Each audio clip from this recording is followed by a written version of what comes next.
Muy bien, gracias. Buen día, hermanos, nuevamente. La verdad que debemos dar gracias a Dios por la palabra que oportunamente hemos recibido en estos últimos días. Me refiero específicamente a Isaías 26:9, en donde se nos dice que con mi alma te he deseado en la noche, y en tanto que me dure el espíritu dentro de mí, madrugaré a buscarte, porque luego que hay juicios tuyos en la tierra, los moradores del mundo aprenden justicia.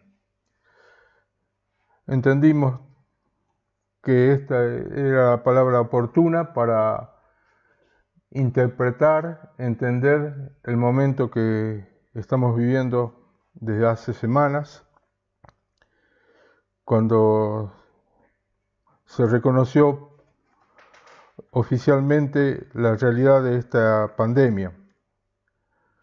Y lo interpretamos como un juicio de Dios, pero vale la pena reiterar que no es un juicio condenatorio, no es una sentencia final, sino que es un juicio correctivo. Porque Dios tiene, como dice en este pasaje, los moradores del mundo aprenden justicia cuando Dios se manifiesta con juicio. Es porque Dios tiene la expectativa, el deseo de que nos corrijamos, de que evaluemos nuestra situación y lo que esté mal se tenga que corregir. Y en una palabra, arrepentirnos y volvernos a Él. Esa es la expectativa de Dios. Por eso es un juicio correctivo, que si bien es cierto, es doloroso porque hay personas que mueren, que se enferman y hay mucho sufrimiento. Pero en definitiva Dios espera que nosotros recapacitemos, entremos en razón. Y podríamos decir que esta es una palabra que es una expresión de la sabiduría de lo alto, porque está llena de misericordia. Y a continuación, en el mismo pasaje, en el mismo capítulo de Isaías 26, se nos dice qué es lo que tenemos que hacer. Y sobre esto nos habló Julio la vez pasada y nos recordaba que se nos dice: anda, pueblo mío, entra en tus aposentos, cierra tras ti tus puertas, escóndete un poquito por un momento en tanto que pasa la indignación. Y mientras pensábamos, reflexionábamos con respecto a esta palabra, las autoridades de nuestro país inmediatamente decretaron la cuarentena, que en realidad nos ayuda a poner en práctica esta palabra. Y esta es una palabra de orientación, una palabra que nos guía con respecto a lo que tenemos que hacer. Así que hemos tenido una palabra que nos ayudó a interpretar, a entender lo que estaba pasando, y una palabra que nos ayuda a entrar en la actividad, a participar activamente en esto que Dios nos está llevando, está permitiendo. En una palabra, se nos convoca a entrar en una relación más estrecha con el Señor.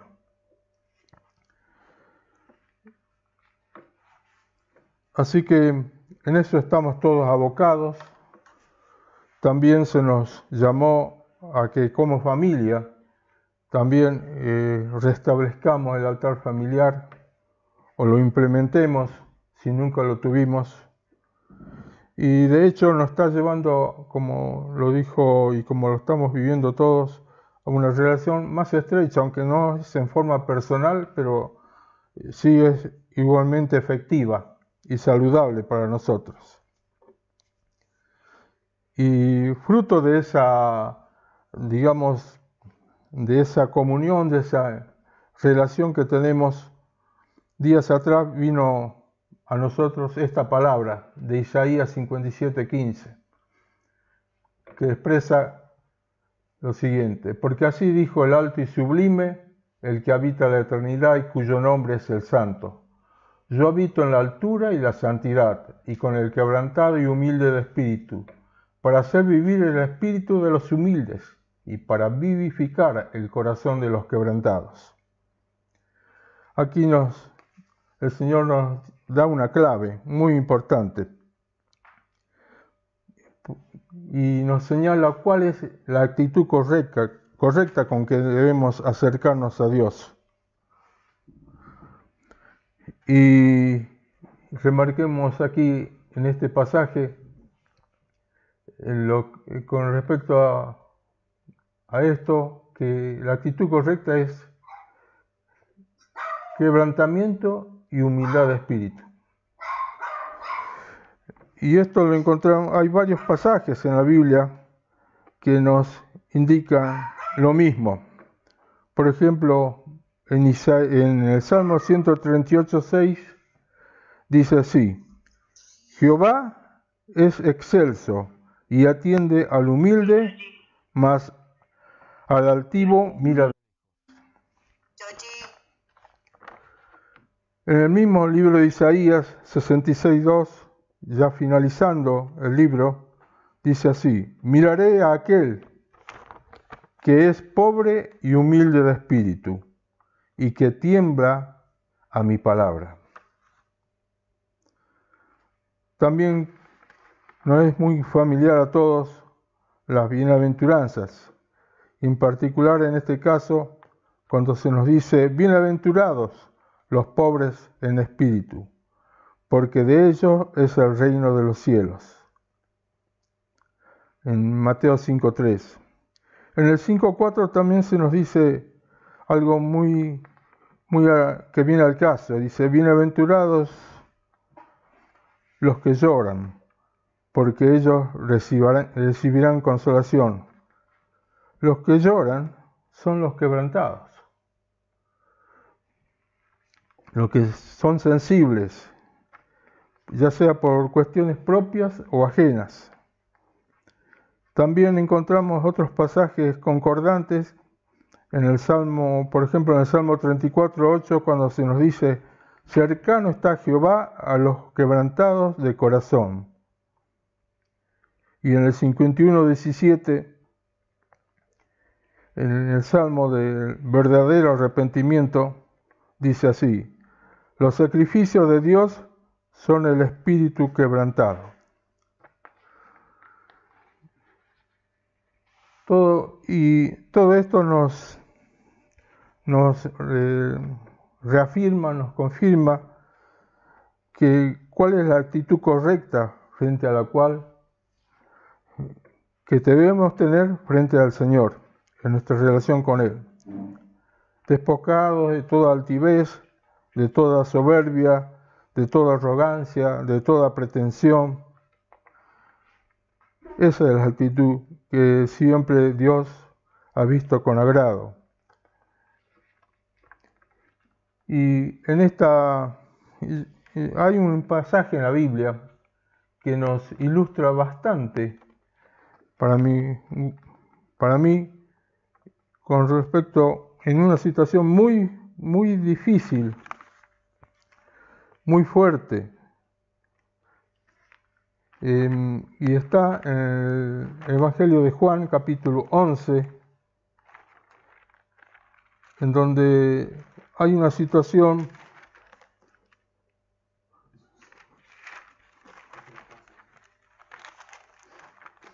Perdón. Cuando muere Lázaro, primero se enferma.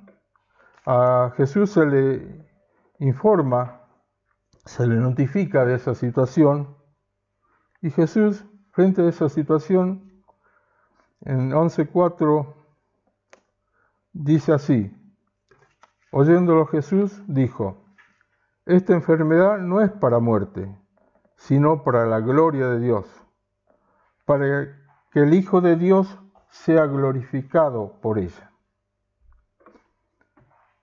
Él tenía esta tranquilidad que, aunque era una noticia mala, él sabía que de esto iba a haber un buen resultado.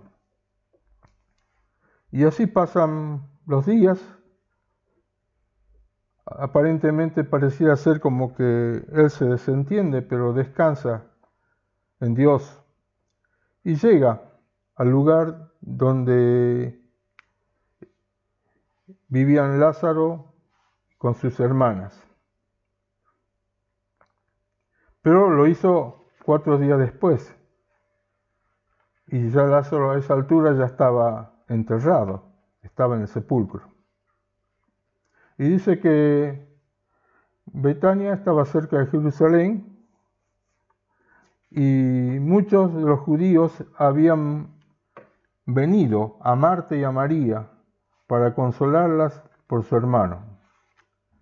Entonces Marta, cuando oyó que Jesús venía, salió a encontrarle, pero María se quedó en casa. Y Marta dijo a Jesús: Señor, si hubieses estado aquí, mi hermano no habría muerto. Mas también sé ahora que todo lo que pidas a Dios, Dios te lo dará. Jesús le dijo: tu hermano resucitará. Marta le dijo: yo sé que resucitará en la resurrección en el día postrero. Le dijo Jesús: yo soy la resurrección y la vida. El que cree en mí, aunque esté muerto, vivirá. Y todo aquel que vive y cree en mí, no morirá eternamente. ¿Crees esto? Le dijo: sí, Señor. Yo he creído que tú eres el Cristo, el Hijo de Dios, que has venido al mundo. Habiendo dicho esto, fue y llamó a María, su hermana, diciéndole en secreto: el Maestro está aquí y te llama. Ella, cuando lo oyó, se levantó deprisa y vino a él. Jesús todavía no había entrado en la aldea, sino que estaba en el lugar donde Marta lo había encontrado. Entonces los judíos que estaban en casa con ella y la consolaban, cuando vieron que María se había levantado deprisa y había salido, la siguieron, diciendo: va al sepulcro a orar allí. María, cuando llegó a donde estaba Jesús, al verle, se postró a sus pies, diciéndole: Señor, si hubieses estado aquí, no habría muerto mi hermano. Jesús entonces, al verla llorando, y a los judíos que la acompañaban, también llorando, se estremeció en espíritu y se conmovió. Y dijo: ¿dónde lo pusisteis? Le dijeron: Señor, ven y ve. Jesús lloró. Dijeron entonces los judíos: mirad cómo le amaba. Y algunos de ellos dijeron: ¿no podía este, que abrió los ojos al ciego, haber hecho también que Lázaro no muriera? Jesús, profundamente conmovido otra vez, vino al sepulcro. Era una cueva y tenía una piedra puesta encima. Dijo Jesús: quitad la piedra. Marta, la hermana del que había muerto, le dijo: Señor, hiede ya, porque es de 4 días. Jesús le dijo: ¿no te he dicho que si crees, verás la gloria de Dios? Entonces quitaron la piedra. de donde había sido puesto el muerto. Y Jesús, alzando los ojos a lo alto, dijo: Padre, gracias te doy por haberme oído. Yo sabía que siempre me oyes, pero lo dije por causa de la multitud que estaba alrededor, para que crean que tú me has enviado. Y habiendo dicho esto, clamó a gran voz: Lázaro, ven fuera.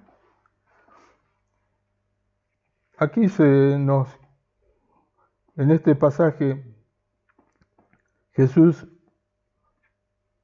le da gracias a Dios, y quiero remarcar esto, porque le oyó. Y también ratifica diciendo que yo sabía que siempre me oyes. No tenemos un registro de lo que el Señor le dijo, le pidió, le suplicó y le rogó por Lázaro. Pero sí está registrada la actitud que él tenía. Y remarco ese versículo de Juan 11:35, que todos lo conocemos como el versículo más breve de la Biblia, cuando expresa que Jesús lloró. En ese lloro, él se quiebra. Es una figura, es una expresión de quebrantamiento. Desde luego, frente al Padre. Y también condoliéndose por la desgracia ajena, por la pérdida ajena, que para él era muy caro, porque estos tres hermanos para Jesús eran muy amados por Jesús. Y él se puso en el lugar de ellos, se condolió con ellos, pero al mismo tiempo se quebrantó frente al Padre. Y el Padre, una vez más, miró con agrado ese quebrantamiento. No hay registro de lo que le dijo. A veces hay oraciones sin palabras, pero Dios interpreta perfectamente las intenciones de nuestros corazones. Así que, hermanos, vemos en este pasaje, para mí, un hermoso ejemplo, que nos ilustra cómo tenemos que acercarnos siempre a Dios. Y aquí en Hebreos 5:7 también quería que recordemos lo que registra. Y Cristo en los días de su carne, ofreciendo ruegos y súplicas con gran clamor y lágrimas al que le podía librar de la muerte, fue oído a causa de su temor reverente. Este temor reverente habla de quebrantamiento, habla siempre de humildad, y esta es la clave, esto es lo que jamás debemos perder de vista, y esto debe ser nuestra actitud permanente frente a nuestro Señor. Así que quería remarcar esto porque estamos en este proceso, en reafirmar nuestra relación con Él, en nuestra intimidad con Él, y quisiera que nuestras oraciones siempre lleguen al trono de la gracia. Y este es una clave, es un dato muy importante a tener en cuenta, ya sea en nuestra devoción personal, ya sea como familia, ya sea en nuestros grupos familiares y como congregación toda. Esto es lo que Dios ve con agrado, y siempre con esta actitud vamos a ser oídos por el Padre. que sea así. Amén.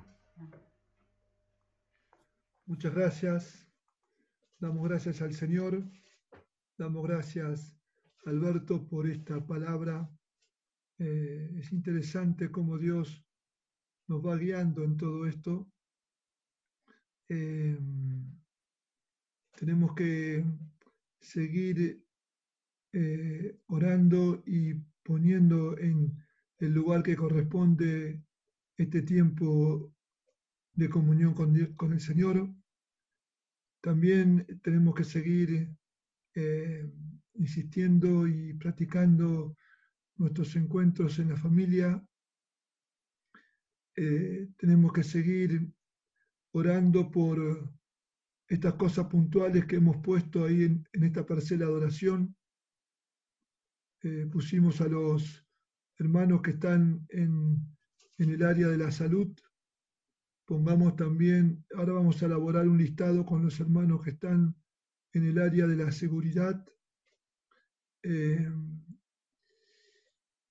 También vamos a poner en oración a los que trabajan en las empresas mineras, porque a partir de ya estos días se restaura el trabajo en esas áreas y ahí conviven muchas personas juntas. Oremos por nuestros pastores mayores, que la mayoría están en población de riesgo. Oremos, bueno, por los hermanos que están pasando alguna enfermedad. Estamos avisando constantemente en los grupos de WhatsApp. En este momento estamos intercediendo por Jorge Hijo Luján, que el Señor dé una salida pronta a este estado de salud. También pedimos constantemente que aquellos que están pasando alguna necesidad de índole material, que por favor lo canalicen por el grupo familiar en el cual están integrados y de esa manera después accionamos los medios para que la ayuda llegue en la forma más práctica que tenemos para lograr esto.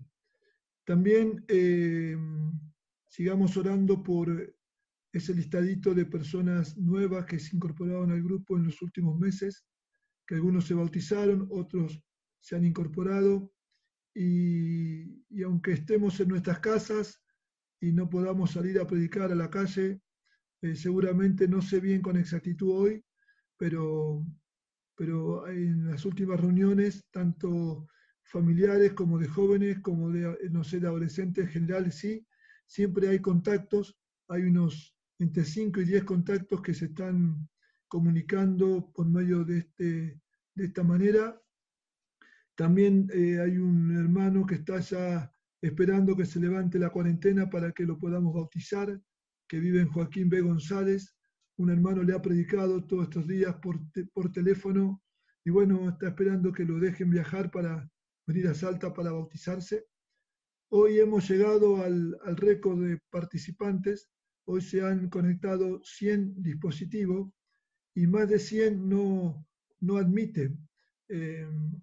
Entonces, lo que vamos a hacer para la próxima, en lo posible, en una familia, que no se comuniquen con 3 o 4 dispositivos, sino en lo posible con uno o con dos. Con dos, si la familia es numerosa, podemos hacer como hacen la familia Nietzsche, que van 3 por un lado, 2 por el otro. Bueno, entonces, si la familia es muy grande, se comunica con dos, entonces ya vamos dando lugar a otros. Hoy en este momento hay 100 dispositivos, o sea que acá hay más de 300 personas comunicadas. Pasa que, ya les digo, hay contactos y a veces hay hermanos también de otros lugares que, bueno, ya saben que nos juntamos y se conectan, y otros se quedaron por conectarse, me están mandando WhatsApp que no se pueden comunicar. Bueno, damos gracias al Señor. Por favor, sigamos orando. Ayer yo pude pasar una buena noticia. Este hermano misionero se está recuperando de su salud, igual que su familia. También a veces recibimos noticias no de ese índole, en Italia han muerto algunos líderes de alguna congregación y hay varios hermanos en estado de diagnóstico de muerte. Pero bueno, sigamos orando por todo esto. Hermanos, un fuerte abrazo. Nos seguimos comunicando durante la semana y ahora a las 11 podemos empezar a escuchar la predicación de Ángel Negro por el canal de YouTube. Alberto, muchas gracias por la palabra que Dios te ha dado. Hermanos, gracias por cada uno de ustedes. Un fuertísimo abrazo y ya Dios, espero que prontamente nos permita abrazarnos y poder participar de la cena del Señor juntos y con alegría vernos las caras, ya no por una pantalla, sino físicamente. Un fuerte abrazo, saludos a todos, Dios bendiga a cada